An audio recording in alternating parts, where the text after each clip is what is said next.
Kira, Jeffrey, episode 59, Jeff and Kira live on this Friday of all Fridays. How are you? I'm good. How are you?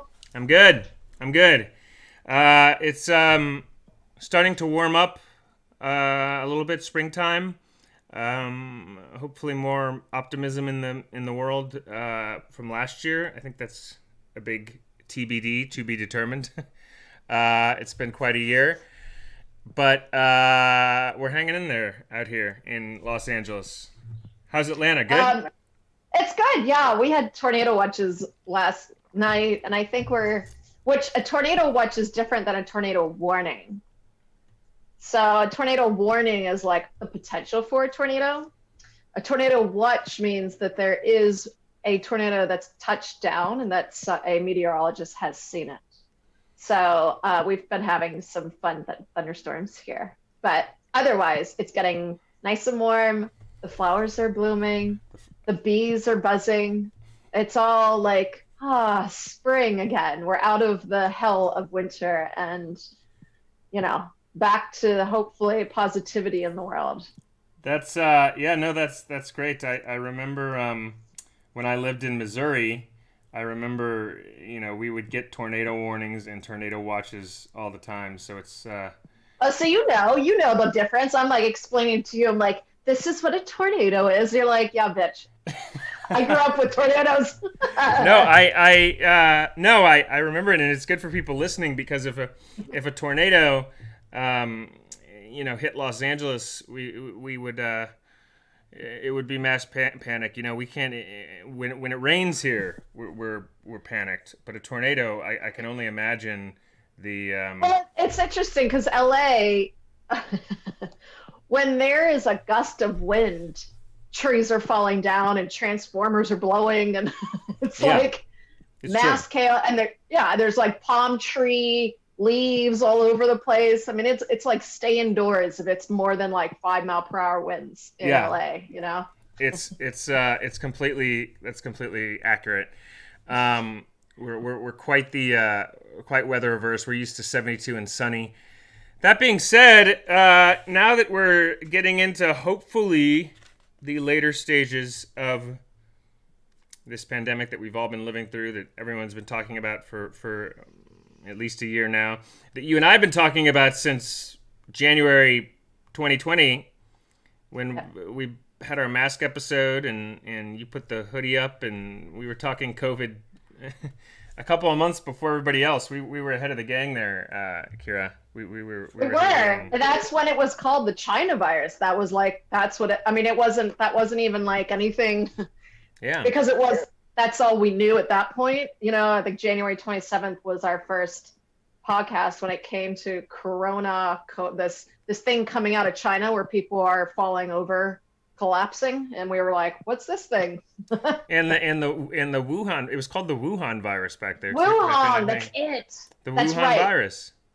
That's And right. and I remember in January 2020, there were people in Wuhan. I was like on Twitter and I was messaging with people that the pandemic was just in its origins and people were trying to get out of Wuhan. And I remember messaging people and I was messaging like the State Department and I was messaging like AOC and people trying to get people out of Wuhan, who were like from the USA and such. Like I remember messaging them, and one of them she got out and came here, and now we're friends on Twitter. But and her family lived in Wuhan at the time, so I remember Wow. doing that. But like nobody was really talking about it then, like hardly at all. Like people just didn't. Our news had hardly touched it in mid to late January 2020. But I remember early on how different just the everything was, the coverage was overall. And then there was the whole closing the borders. And I remember one thing that never made sense to me about it, which I said in January 2020 when we talked, is they're talking about closing the airports and such, and then this one plane of Americans came and landed in the United States from Wuhan or whatever, and it didn't make sense because they wanted to quarantine that plane, and it's like hundreds of planes had been landing for months, and we're still landing coming from all. Right. And then they're like, well, let's close the borders from China. Let's close the airports from China. But do people not understand that if we close the borders from, if we close the airports from China, there are people that are in China and going to other countries and then flying here. So There are, Jeff? No, there's not. so there was no logic whatsoever, and people still talk about it, like closing the from China, but leaving all the other countries open, as if people from China don't go to other countries first and then come here.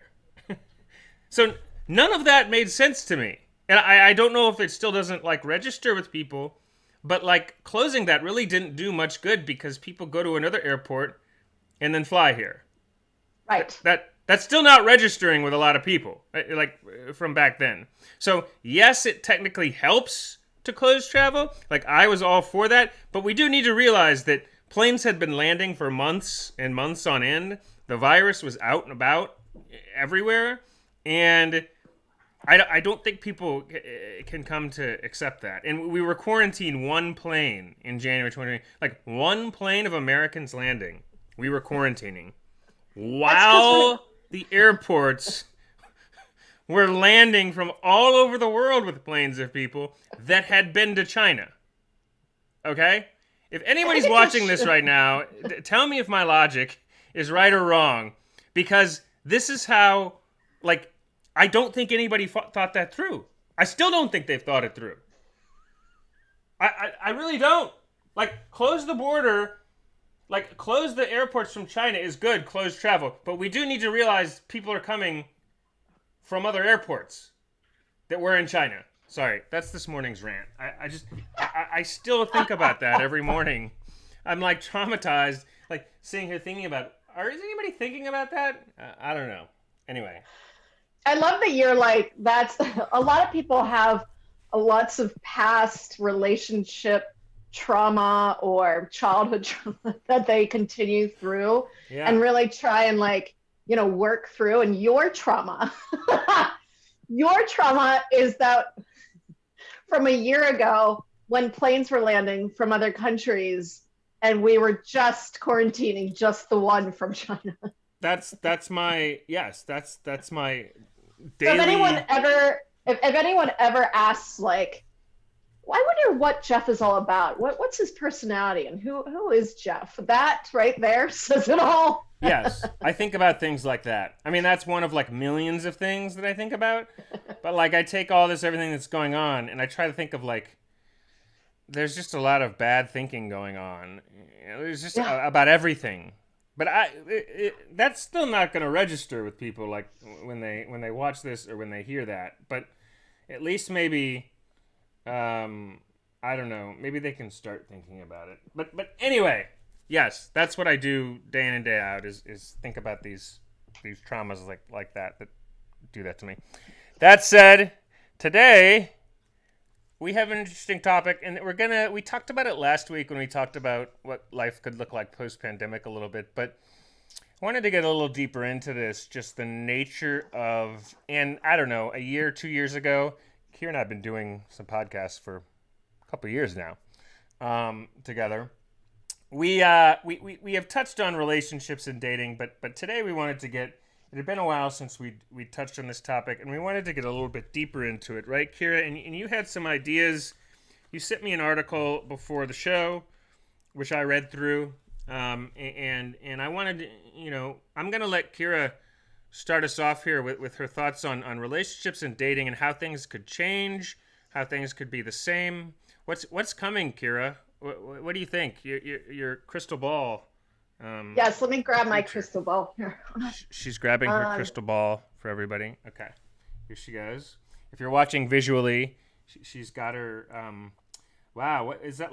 It's like an octopus in the middle of it. Yeah, it's a jellyfish. Oh, it's a jellyfish. She's got a crystal ball with a jellyfish in the middle. And it glows at night. It's so insane. Like it's like a real jellyfish in this thing. Wow. What is it? What is it saying about the about relationships and dating and all of that? What do you think? What's happening? It just told me that all the people that went through breakups during the pandemic will come out of here wanting to just have sex with every single person they see on the street. Oh, you think there's going to be like a big, sex relationship just orgy boom? um, I think it's actually going to be. I mean, I was being facetious, but I think it's relationships are have changed during the pandemic and during the lockdowns, and some people, such as myself, uh, you know, decided to break it off during the pandemic because of one reason or another. I think everyone saw the true identity of some people that they were dating, and they were like, "Oh my god." Right. And I was one of those people. And I think after that, it's now the question of, okay, now what? Do I want a relationship? Am I mentally okay to take on a relationship after this whole year of just like, and I think a lot of people just want to have fun again and enjoy life and not be held down to a monogamous relationship. I'm not speaking for myself. I just kind of, touched my little jellyfish, and that's what he told me. But Well, hang on. Okay, I gotta process all this. My crystal ball in my brain has to take all this in. So you're saying that some people might not want monogamous relationships. Like there's going to be monogamous and non-monogamous and all that post-pandemic is what you're saying. yeah, I think there's going to be, there's always been there's been a resurgence or reemergence, maybe is the word, of open relationships for many years now. And open relationships are different than polyamory. And the difference between the two is open relationships, these are all consensual, by the way. So open relationships is more about having one or more or two or more sexual partners, multiple sexual partners that you both that you both are okay with, in terms of like, yes, we know that, we're seeing other people. Polyamory is that plus creating an intimate, loving relationship with another person. So it's a little different, But polyamory. Okay, so polyamory is though with two or more people you have a relationship with. Right. Yeah. So it's you plus another partner. That doesn't necessarily mean you're all like in a relationship. It's more like you're in a, like, let's say you and I were dating, and I said, let's have a polyamory relationship, and you're like, okay.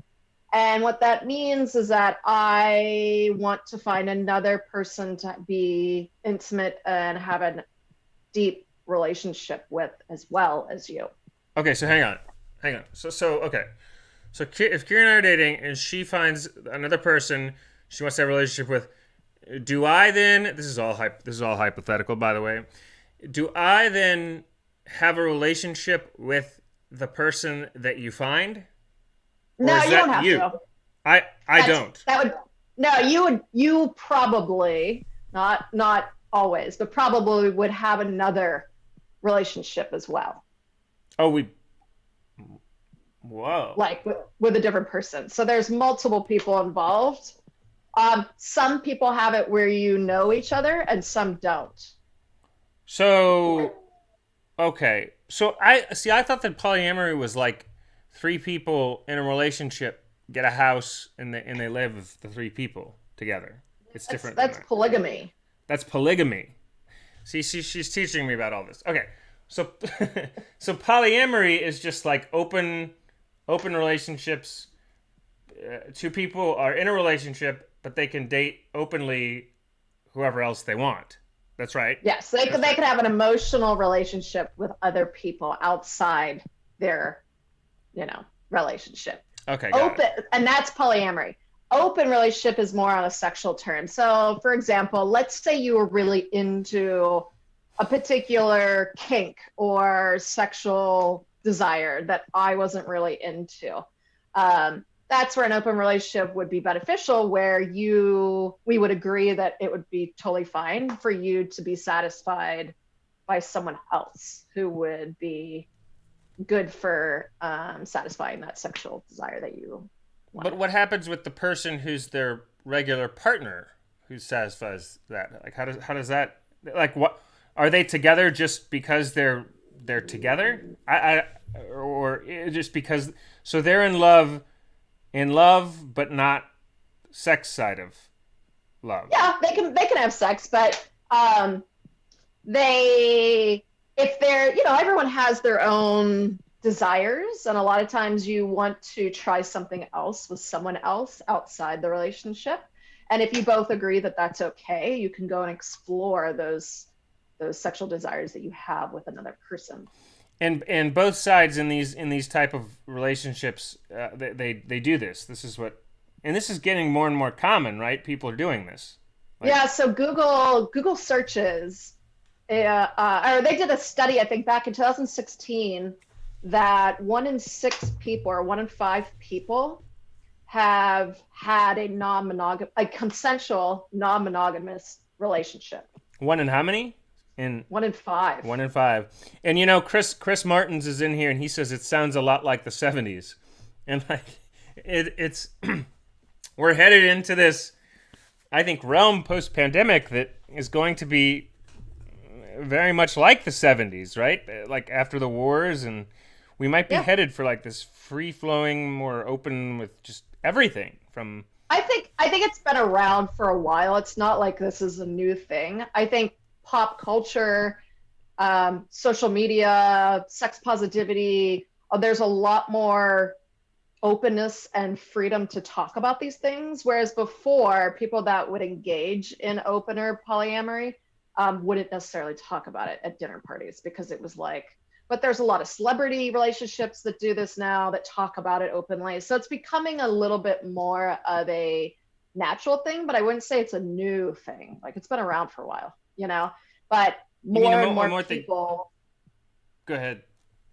more and more people are interested in it, because we are reading more about our natural tendencies as a species, as being an animal, and wanting to explore outside our own relationship, as long as the two people agree to it and it's consensual. So more people are willing to. It sounds like what you're saying is more people are willing to talk openly about it.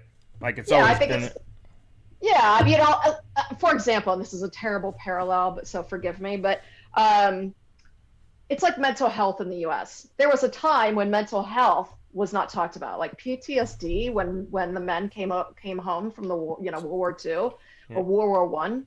They would have like shell shock. That's what shell shock meant, and and there was lots of men, unfortunately, that suffered from it, and we didn't really know how to handle it, and it was just not talked about, and it was like, oh, he's just crazy, and it was just really horrible. Now it's PTSD, and it's kind of a normalized thing now, where it's like, oh, we all know about it, we all can empathize for the whole thing. It's like part of culture now that, oh, it's PTSD. It's not like, oh, that person's crazy. Whereas, comparing that to polyamory or open relationships, before, that would be kind of a hidden, like, in the closet type of thing where you don't talk about it.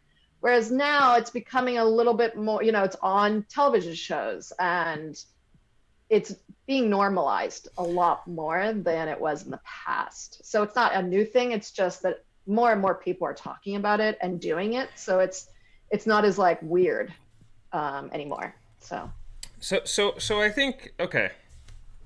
And So I think my what my crystal ball told me, and what I think is, coming out of the pandemic, if you're single, a lot, or there's going to be a lot of single people that are not necessarily going to want to jump into a monogamous relationship. They're going to want to explore lots of different people and things, and maybe have a close emotional attachment with one person, as well as having a sexual partner that satisfies them in other areas of their life. So I'm not entirely sure we're going to see an uptick in monogamous relationships. I actually think more people are going to probably stay single until they kind of get a little bit more emotionally, secure after such a, tumultuous year. And also, I think we're going to see more people exploring themselves and their desires, and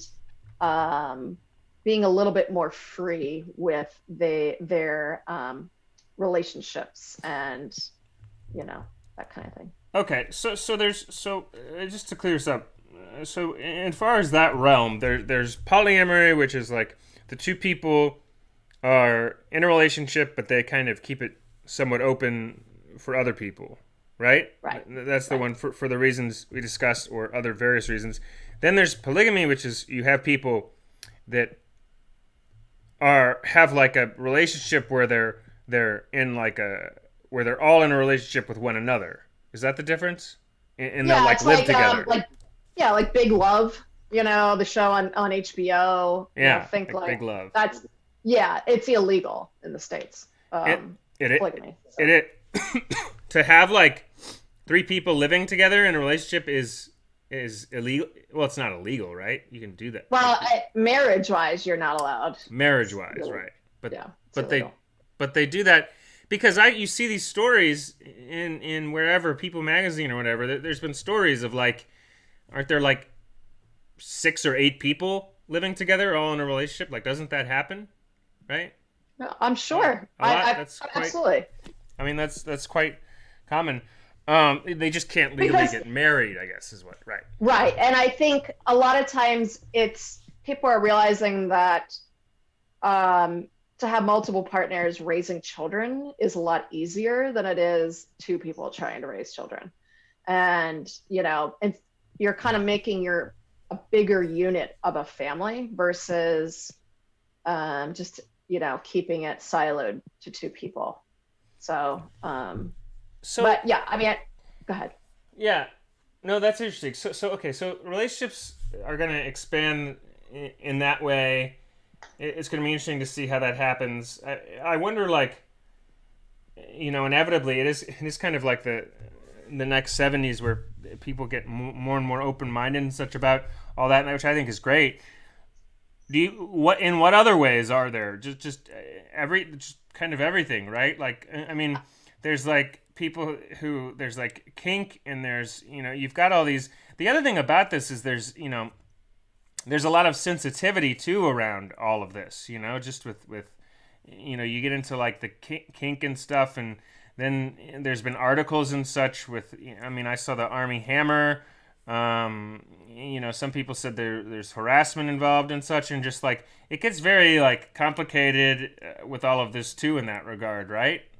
Yeah, for sure. I mean, I think the kink world is still going through its a bit of a difficult time, as it usually is, of people misunderstanding what it is and judging it, and they see a headline and they make an opinion on it when they really don't know what it is, or they have a particular kink themselves and they don't talk about it, because the kink world still is not really normalized at all. It's happening, but people don't talk about it openly, and in fact, it's often conflated with harassment and such, and so it makes people think even worse of it, right? Like, because it gets conflated with that, when it's a whole other world that hasn't really even had its day. You see everything great that's happening with LGBTQ, and then there's the kink world, and that's totally different. And so that's really interesting, because then you've got that, and then you've got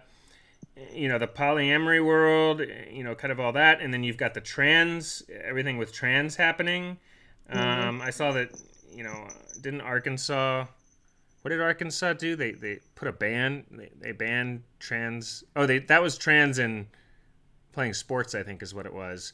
But you've got. I think, there's one side of America that's super Puritan and super Quaker and very conservative, that wants to hold on to that, 1400s ideology of human, of archaic beliefs. And then you've got the other side who, wants the sexual freedom and wants to feel that they are living out who they feel they are, and they don't want someone impeding on that. And if that means that they are in love with another person, they've got, it's consensual, and then there's two of them, then, or three of them, or whatever, what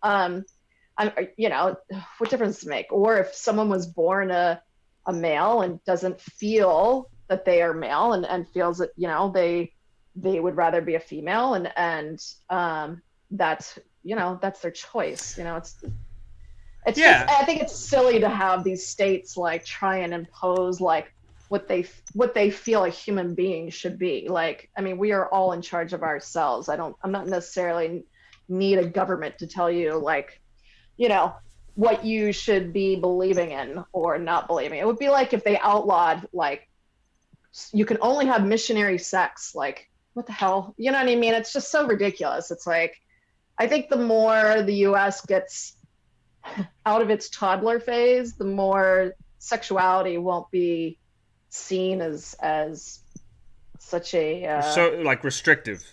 I mean, we're still very, look at France or look at Europe. I mean, we're just very behind in that. And I think when someone brings up topics like polyamory or open relationships, it's like, it really shouldn't be. But I do feel that those people that previously looked at those things and were like, I would never do that, are now actually knowing friends and neighbors that are in relationships such as this. I will say though, like I was in an open relationship a couple years ago, and it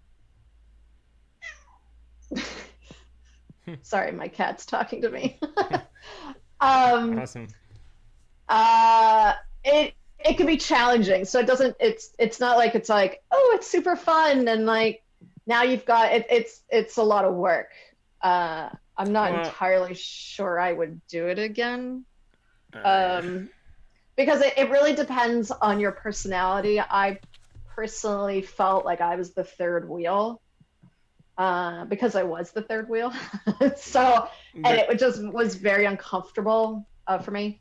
So but I also think, that's why you have the traditional marriage, and that's why that all was created. So there are people, a lot of people, I mean, my family and I mean, it's that believe in traditional marriage. It's Christian, that's belief, and so I have understanding for that too. I do think in regards to that, bottom line is I think there's going to be more openness relationships. I do think an era is coming, like the 70s, kind of round two, where things go like another round of that in the next 10 to 15 years. I do think that's coming. It's going to be around everything we just discussed. There's definitely a boom coming in that regard. I also think that though there are post-pandemic, I think there is going to be a wedding boom for weddings, for people who get traditionally married. I think that's coming. And there's been articles. The New York Times recently did an article about that. And then I think that, a lot of people have talked about a baby boom post-pandemic, which I don't know if that's happened yet, but it's going to be interesting to see if that happens as well. So I definitely think that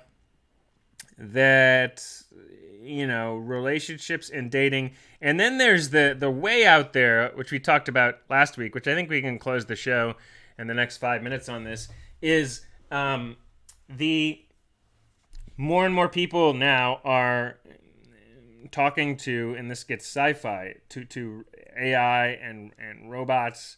There's that app Replika we talked about last week. Check it out, replika.com, REPLIKA, where people like just talk to an AI in a text, and they get to know the AI and they become friends, and it's like their friend. What's going to happen long term? We've touched on this past couple years ago with, sex and robots and sex dolls. Is all that really coming, or is that just like a talk and a myth? How much do you think that's going to start factoring in? I think a lot of people are going to. Kira loves I these think we're. questions. Yeah, she loves the That's AI because. sex robot question. It's just, I just blow. It just blows the mind when we start talking about AI robots. Yeah, go ahead. That's because I don't know how that would work in terms of like orgasm inside a robot. Wouldn't that kill the robot? Wouldn't it start smoking because you're getting your wetness inside a mechanical thing? Or Okay, is there like a we just went to NC-17. Uh, well, maybe there's a compartment where it holds it and then okay, okay. No, anyway, uh, you we're here all asked. week. We're here all week. We're here. No, it's great. No, I think you're right. I think that's it's going to be interesting how that. But there's a lot of people talking about that and talking about Kira. You're right. There's a lot of people talking about that, and it's going to be interesting to see. Just they're really talking about that like it's a reality. Like it really. It's just with the AI. And it's a little scary in that regard, like what it does to human relationships and how that's Jeff, gonna. would you have sex with a robot? No, no, no, Wouldn't have sex with a robot? no, no. I'm not doing that. How do I'd you have sex with a. how do I'd you have sex with a robot. No. How do you have sex with a robot, Kira? That doesn't. You can't do that.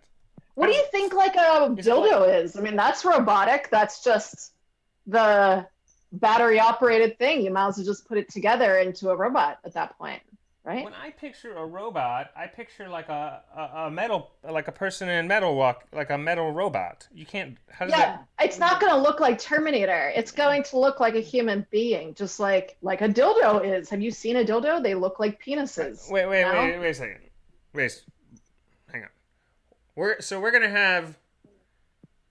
We're gonna have humans walking around that are robots, but that you can't tell the difference between the human and the robot. Is that what you're saying? I mean, at some point, maybe not in our lifetime, but yeah. In our lifetime, you I know. still gotta be having sex with the metal, a metal person. That's not happening with me. I'm not doing that. No, not. Yeah, Chris Martins is here. He's doing a great commentary. He says, "Show me the robot." Yeah, or one of those things building cars by day and dating service by night. Yeah, the car manufacturers are gonna make. I don't know. They're gonna make human robot replicas. Well, Honda makes a robot. They do. Yeah, I Wow. forgot the name of it. Hey, Google, what's the name of the Honda robot?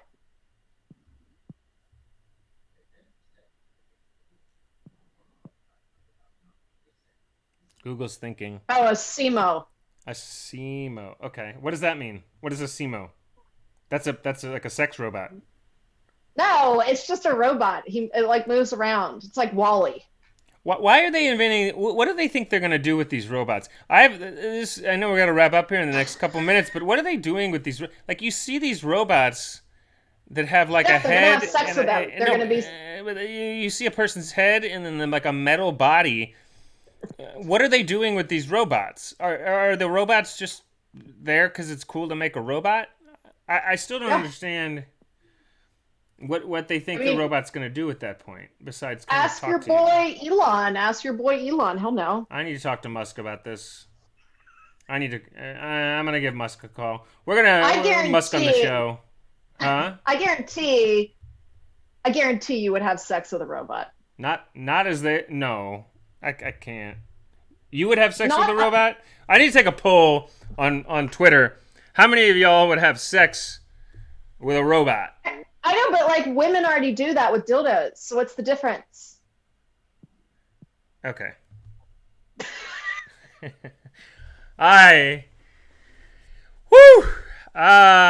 Kira,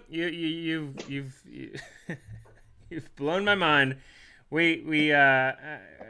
I mean, truly, this is so fascinating. Like, but Chris says, what if you didn't know it was a robot? That's Well, at some interesting. point we won't know it's a robot. At some point it's going to be like, at some point there will be a discrimination between robots and humans. Now, not in our lifetime, but in the future, if the Earth is still here, there absolutely will be humans, and then there will be robots, but they will be so they'll be so similar to what humans look like that there will be like a discrimination against the two, you know? Like that person's in a relationship with a robot and that person's not, or you won't be able to tell. Yeah. Maybe the robots Or you might. maybe they're already here. Maybe Elon Musk is one of them. I mean, who's to say? I mean, you know, maybe they're already walking around and people don't even know it. you might have already had sex with a robot and you don't even know. How about that? Anyone out there, you might have already and you don't know. I can't handle this. Anyway, we're here all week. Relationships, post-pandemic, and the rise of the AI robot, sex robot, and everything else. Open-mindedness, relationships. When you get to the robots, it's going to be really interesting. So, I think with that said, this was fun today, Kira. This was a good chat about it all, as always. I mean, I would say my ending remarks would be careful with having sex with robots. I don't know where the fluids go. 1, 2, polyamory and open relationships. There's nothing wrong with them. They're rad if you want them to be rad, and if you don't have to do them either. But don't judge other people that do them, because whatever works for someone else may not work for you. And if you are interested in open or polyamory, make sure that you both are on the same page and not just like start doing it on the side, because that's called cheating. So there's 3 things in mind today on this Friday. I hope everyone has an amazing weekend. Jeffrey, and always a pleasure. Always a pleasure. Chris says in wrapping up, he says, you don't know now, you think that we're all humans here. That's pretty funny. Yeah, thanks, Chris, for joining us today in the chat. It's had a lot of good comments. Yeah, with that said, I think you wrapped it up well with, the open-mindedness of things, AI robots. And the fluid. Yeah, absolutely. That too. And good chat, though. I love making you uncomfortable. Yeah. It's great. She does that. She does a lot. It's great. That's what we do here at Jeff and Kira Live. It's all about that. So, as always, Kira, it's good chatting, and we'll be back next week with more. We're gonna do a Clubhouse, maybe today. We might pop on Clubhouse in an hour or so, hour and a half. So look for us there. Check it out. But we're gonna be doing Clubhouse more and more regularly as things keep going. Here at Jeff and Kira Live, we're the future, and the future is Jeff and Kira Live, episode 59. See you next week. I'll see you next week, guys. Bye. Cool. Later.